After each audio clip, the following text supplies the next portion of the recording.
Hi, Kelly. Thank you for the gift for Nathan. It arrived earlier today. Nathan was very happy. I'm glad he liked it. I wanted to celebrate him getting on the honor roll. He deserves a treat for studying so hard. Yes, he does. His new school has a very challenging program. He's one of the only few honor students. Wow! He should be very proud of himself. Yes, I think he is. But he has always been a very good student, and I make sure he's on top of his schoolwork all the time. I see. I was never good in school, so I can't imagine the hardship of an honor student. Remind me, how long has it been since you married my brother? It's been 3 years. I can't believe how time flies. Why do you ask? Well, shouldn't it be about time you two have kids? I mean, you wouldn't understand how hard it is to support children through school, would you? I guess not. Oops! I forgot you can't have kids. You were barren from having some sort of illness when you were younger, right? Have I offended you? No, it's okay. It's true anyway. Oh well. Glad you're okay about it. But it must feel awful you can't even hold your own child. My brother must be sad too. Dan and I discussed this way before getting married. He married me understanding my situation. Well, I'm sure he understands it, but that doesn't mean he's over it. I wish you two could know how wonderful it is to have children. It's great, especially when you have a smart one like Nathan. I agree Nathan is really smart. He has been good at everything he does, even as a little boy. I heard his new school is quite far. How's that going? It's fine, but the commute is quite long indeed. So we're considering to move closer to his school. Really? Does that mean Simon has to change school too? He's only in 4th grade, right? Would it not be hard for him to transfer in the middle of the semester? Why are you concerned about Simon? He can go to whichever school that's convenient. He's no good, unlike Nathan. Don't mind him. Oh, come on, Tara, you don't mean that. I understand Nathan is special, but you shouldn't disregard Simon. You don't have kids, Kelly. You don't understand what it's like. It's quite a nuisance when you have a stupid kid. It's a waste of time to look after him. How could you be so mean? My husband and I are happy as long as we have Nathan. I think Simon is supposed to have a test soon, and I already know he's going to fail it. Don't be so heartless just because he doesn't excel in school. And you really shouldn't call him stupid or a nuisance. Don't bully him. I can call him whatever I want to. You're so naive. Why do I have to pay attention to a kid who fails to please his mother? Don't you think it's a waste of time? Simon is only 10. How can you give up on him like that? He's full of potential. Blah blah. See, this is what I mean. You don't get it. You can't be such a dreamer. When you have two, you just know. Know what? The smart one will always be smart, but the stupid one will always be a failure. I don't blame you if you don't understand. Like I said, you don't have kids. You shouldn't decide so soon. Maybe Simon is not doing well in school because of how you treat him. You're hurting his feelings. How many times do I have to tell you that I don't care about him? Chatting with you makes me tired. I have to go shopping now.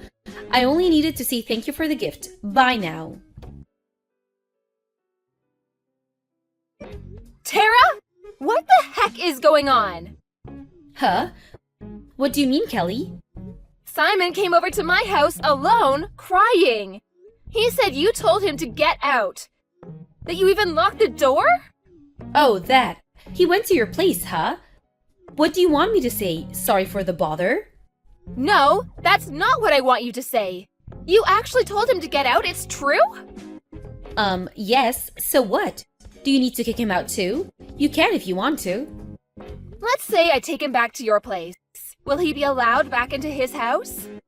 You mean my house? Hell no. What? Do you understand how hurt he is? Do you not have a heart? Why do I have to feel sorry for him? He's the problem here, not me. What exactly is the problem? Do you remember the last time we spoke? I mentioned he was going to have a test, right? Yes, and? I told him repeatedly that he was not allowed to get a bad grade on the test. But of course, he does miserably. I had warned him. That's why you locked him out? Because of a test? You are unbelievable.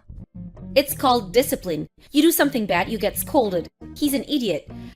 I have to teach him a lesson. Enough already! Simon is not some kind of a pet! You don't call this discipline! He's 10 for crying out loud! Ugh, cut it off. Mind your own business, woman. None of this has anything to do with you. Of course it does! I'm his aunt! Dan is very concerned too! We're both Simon's family! Dan would say something like that. He's always has to be right like you. Anyone would agree you're being too hard on Simon. Oh, I know. Huh? Are you gonna stop bullying Simon? I have a better idea. I choose to focus on my special boy Nathan. You can have Simon. He's no good for me. You can raise him. What? It's a win-win, you see. A barren couples get a kid, and I get to focus on the better one. Are you serious? He's your own son! It's okay, it's okay. I really have had enough of his stupidity already. And it's perfect, isn't it? You get to try your hand at raising a kid. You know what? Fine, we'll raise him, but no second thoughts. Oh, I definitely won't have any. We're getting ready to move closer to Nathan's school anyway. You can officially adopt him, and we can just cut all ties. Yes, I think that is best for Simon. And for me and Dan, too, since we won't be obliged to you in any way. But don't you dare act like his mother ever again. I won't, I'm sure of it. I only want Nathan, he's the special one. Okay, great, so we're all set. I'll set up the papers and send you his stuff later on. Hi, Kelly. Long time no speak. Are you still taking care of that stupid kid? Hi, Tara. If you mean Simon, of course we are. He is our child. We're not irresponsible like you. You don't need to be so harsh. I wasn't being irresponsible. I had made a selection. I wasn't the problem, he was. It's funny that you don't realize that the fact you can say something like that proves exactly that you are the problem. Blah blah. I'm glad to see you haven't changed. Same old you, always have to be right. I will take that as a compliment. Anyway, what do you want? Were you so bored that you decided to pick on Simon again? Because if it is, I'm not wasting my time on a bully like you. No, I don't give a damn about him. I just wanted to let you know that my baby Nathan has started his own company. I heard. He's been preparing since college. Huh? How do you know that? He's been getting advice from Dan. In case you don't remember, Dan has been in the same business for years. So he wanted to hear what Dan thought. How come I didn't know that? Oh well, whatever. But you don't think Nathan is so special? Yes, he is. Congrats. That's it, congrats. He just finished college, you know. Starting a company so young. I mean, do you see how amazing he is? He is absolutely amazing. I'm very proud of his accomplishments. But that's all him, not you. Don't be so silly. Nathan is amazing because I raised him well. I was a great mother. He's where he is today thanks to me. You actually think so? Well, believe what you want. I really don't care. Oh, you're so boring. Are you jealous because you're stuck with the stupid one? Aw, that's too bad. Simon is not stupid. In fact, he's doing very well. You don't know anything about him. Doing well? You're so funny. If you don't think that he's stupid, you must be cuckoo too. Hilarious. You can say whatever you want to. One day, you will see who the real idiot is. You'll be barking like a dog by then, crying for attention. Like I said, Kelly, don't be so jealous. You're making yourself look silly. It's clear for everyone. A baron like you deserves a failure like Simon. Don't you agree you were perfect for each other? That we were. In fact, I'm not sure if I ever deserved a great kid like him. And for that, I thank you. You're welcome. As miserable as your life may be, good luck. I will keep my fingers crossed for you. Goodbye. Kelly, what the hell?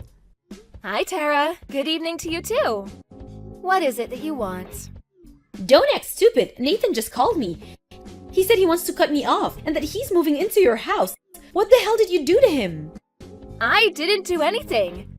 He is making his own decisions. Decisions? Why the hell would he move in with you? I don't understand. You don't? Like, you actually don't get it. See, that's exactly why he's cutting you out. Excuse me? Are you trying to pick a fight with me? I've never done anything to deserve this. Then why is he, huh? If he really thinks his parents are important to him, I'm sure he wouldn't decide to cut you two out. You must have brainwashed him, or else this is impossible. He would never. Never, huh? Why so sure? He always did well in school because of me. He went to great college because of me. I kicked his brother out so I could focus on him, to give him the best environment. I've done everything for him. He should be thanking me. Was that really for Nathan? Did you really consider his future? Were all your actions for him? Of course, I have dedicated my life for him. I have given him everything I could as a mother. Everything was for him. No, it wasn't, Tara, and you know it. It was all for yourself. Can you not read? I said I did everything for Nathan. You wanted his brand. You wanted to think you were the successful mom that raised a successful kid. Nathan was merely a trophy for you. I don't need a failure like you to understand. I only need Nathan to understand what his mother has done for him. Well, Tara, unfortunately, Nathan says he does not. What? Nathan said? You liar! Truth hurts, doesn't it? First of all, you need to realize that you don't understand Nathan. You have forced him to do whatever you want him to do. You don't know what he wants. You don't know anything about him. Of course I do. I gave birth to him. No, you don't. You don't know how Nathan felt growing up in your house, or how he perceived you and your husband. You would never understand. Like you're any better? A baron like you, what do you know? I know better than you, at least. First, let's rewind a couple years. Why the heck would you think Nathan was okay with his little brother getting kicked out? Do you think Nathan was okay about you bullying Simon? What are you trying to say? Nathan never loved you and your husband all this time. Because you treated Simon horribly. And you even kicked him out when he was only 10. Deep down, Nathan has hated you both. I don't believe you. Nathan has been a good, obedient child. He has studied hard just as we wanted him to. Nathan was terrified that you'd kick him out too if he didn't. He knew he was helpless if he got kicked out. So he tolerated you and your husband until he could support himself. But why would he move in with you? You can pay for his own apartment now. You mean nothing to him. I guess it's that bad for him. He wants to get away from you immediately. But also, he wants to spend time with his business partner. What business partner? Simon. You really don't know anything, do you? Nathan has started a company together with Simon. What? With that idiot? He's not good enough to be running a company. He doesn't have the brain. As I mentioned before, Simon is not an idiot. You need to stop calling him that. Huh? Easy to say. I know better than anyone how stupid he is. He never understood any schoolwork. Simon goes to the same school Nathan went to. I mean, the school is Ivy League, one of the best in the country. If he's an idiot, then an Ivy League must be a joke. Wait, what? Simon? You're bluffing. Nope, no bluff. After he began to live with us, he did great in school. He was always an honor student. I don't believe that for a second. It's not possible. His grades were always terrible. If he was as bad as you say he was, you were making him that way. Because you compared him to others and didn't give him a chance. But I'm sure this is all too difficult for you to understand. Fine, whatever. But if what you're saying is true, I have a suggestion. I can take back Simon. What? Are you crazy? I'm his birth mother. I had him and Nathan. It's only natural they come back to me. As bad as they made me look today.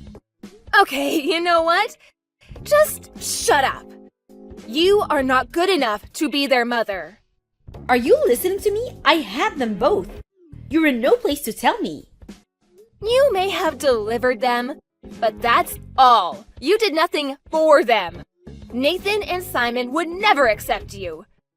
You have failed miserably as a parent. You are the one who has no place. Goodbye. Afterwards, Tara and her husband came to our house enraged, but Nathan and Simon refused to talk to them. Nathan and Simon told their parents that they never wanted to see them again. They said they would call the police if the parents ever bothered them. Tara was completely shocked and lost for words as Nathan refused her. Everything she believed she had done for Nathan went down the drain. Later on, I heard that she never got herself back, and that the relationship between the couple was ruined as well. The siblings stayed with us for a while, but as their business quickly became a success, they soon found a nice apartment to live together. Dan and I miss the boys, but they come by often to see how we're doing. Simon, as he always has, treats us as his real parents and continues to care for us. We despise Tara and her husband, and how they have treated the boys, but we're thankful for them for giving us the best sons any parents could ask for.